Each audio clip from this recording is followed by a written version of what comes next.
Alors c'est un exemple de relecture de l'histoire qui mérite d'être approfondi.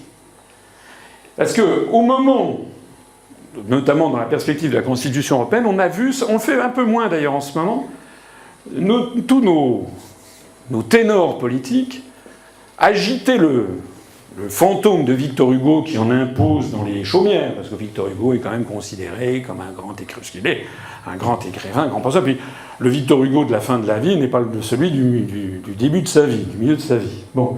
En attendant, on a eu en 2002 une année qui s'est appelée l'année Victor Hugo. On a fait des commémorations pour Victor Hugo. Monsieur Lang dit « Les textes de Victor Hugo sont d'une actualité brûlante, qu'il parle du droit des enfants et de leur droit à l'instruction, du droit des femmes et de la nécessité de faire l'Europe. »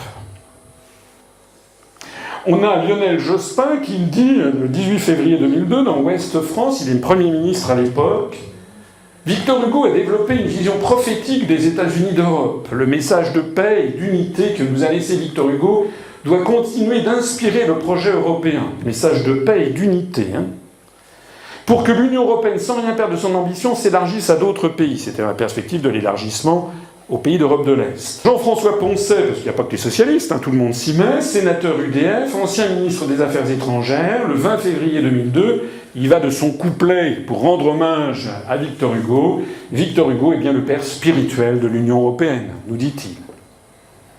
Le 9 mars 2002, c'est Raymond Forny, président socialiste de l'Assemblée nationale, dans son discours pour la cérémonie de clôture du concours sur les combats de Victor Hugo, qui célèbre l'idéal de liberté qui inspira chacune des luttes de Victor Hugo, en particulier pour les États-Unis d'Europe. Monsieur Jean-Pierre Raffarin, Premier ministre UMP, un an après, le 25 novembre 2003, devant l'Assemblée nationale, dira « La prédiction de Victor Hugo au Congrès de la paix de 1849 s'est réalisée. Un jour viendra, alors là il cite Victor Hugo, où vous, France, vous, Russie, vous, Angleterre, vous, Allemagne, vous vous fondrez étroitement dans une unité supérieure et vous constituerez la fraternité européenne. » Ça, c'est la citation faite par Raffarin, Premier ministre. Vous noterez d'ailleurs, bon, un petit détail assez cocasse, c'est que le Premier ministre dit « ça s'est réalisé » et il cite « vous, Russie, vous ferez partie de l'Europe ». Il ne connaît quand même pas très bien ses dossiers, le Premier ministre. Justement, la Russie n'en fait pas partie. En attendant, ceci fait que je vous conseille toujours un point fondamental pour ne pas vous faire enfumer, c'est revenez au texte.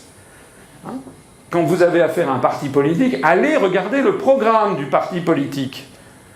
Ne vous contentez pas de slogans. Et bien de la même façon, je vous dis, allez voir ce fameux discours dont nos premiers ministres successifs, nos dirigeants nous disent il faut absolument s'inspirer de ce grand idéal de fraternité.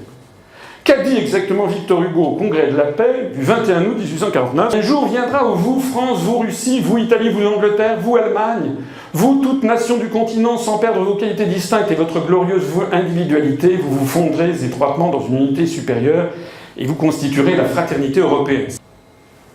Un jour viendra où il n'y aura plus d'autre champ de bataille que les marchés s'ouvrant au commerce et les esprits s'ouvrant aux idées.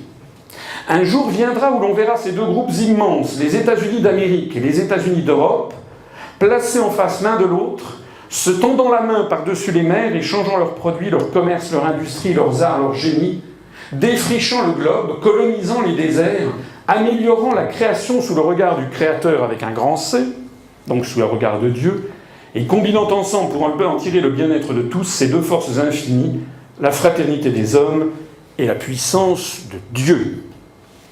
Et Victor Hugo continue en disant « Supposez que les peuples d'Europe, au lieu de se défier les uns des autres, de se jalouser, de se haïr, se fussent aimés, supposez qu'ils se fussent dit qu'avant même d'être français ou anglais ou allemand ou on est homme et que si les nations sont des patries, l'humanité est une famille, savez-vous ce qui serait arrivé? La face du monde serait changée. Les isthmes seraient coupés, les fleuves creusés, les montagnes percées, les chemins de fer couvriraient les deux continents, la marine marchande aurait centuplé et il n'y aurait nulle part ni lande, ni jachère, ni marais. On bâtirait des villes là où il n'y a encore que des solitudes. On creuserait des ports là où il n'y a encore que des écueils. L'Asie serait rendue à la civilisation. L'Afrique serait rendue à l'homme. Ça veut donc dire qu'en Asie, il n'y a pas de civilisation. Ce sont des barbares. Et quant à l'Afrique, ça veut dire qu'il n'y a pas d'hommes dedans. Ce sont des singes. La richesse jaillirait de toutes parts, de toutes les veines du globe, sous le travail des hommes, et la misère s'évanouirait. Et savez-vous ce qui s'évanouirait avec la misère, dit Victor Hugo? Les révolutions. Oui, la face du monde serait changée. Au lieu de se déchirer entre soi, on se répandrait pacifiquement sur l'univers. Au lieu de faire des révolutions, on ferait des colonies. Au lieu d'apporter la barbarie à la civilisation, on apporterait la civilisation à la barbarie. C'est le discours de George W. Bush. En fait, vous voyez la relecture de l'histoire que l'on fait? En fait, effectivement, Victor Hugo a eu un discours effectivement assez prémonitoire, mais les États-Unis d'Europe qu'il nous propose ressemblent en effet furieusement à ce qui est en train d'arriver, c'est-à-dire des guerres néocoloniales, de rapaces, d'appropriation de l'ensemble des ressources minérales en hydrocarbures de la planète au profit du monde blanc, d'euro-atlantistes. Avec d'ailleurs, l'Asie serait rendue à la civilisation, l'Afrique serait rendue à l'homme, un discours qui est un discours raciste. Pour Victor Hugo, les États-Unis d'Europe marquent donc le coup d'envoi de la colonisation blanche de la planète, ce qui est vrai d'ailleurs, parce qu'après, la seconde moitié du 19e siècle sera justement, notamment, la colonisation de l'Afrique. Élargir sans cesse le groupe civilisé, parler du groupe civilisé, et de donner le bon exemple aux peuples encore barbares, donc non encore colonisés par l'Occident. Il s'agit pour lui d'élargir la chrétienté à l'ensemble de l'univers en invitant les puissances occidentales à développer partout un grand élan colonisateur.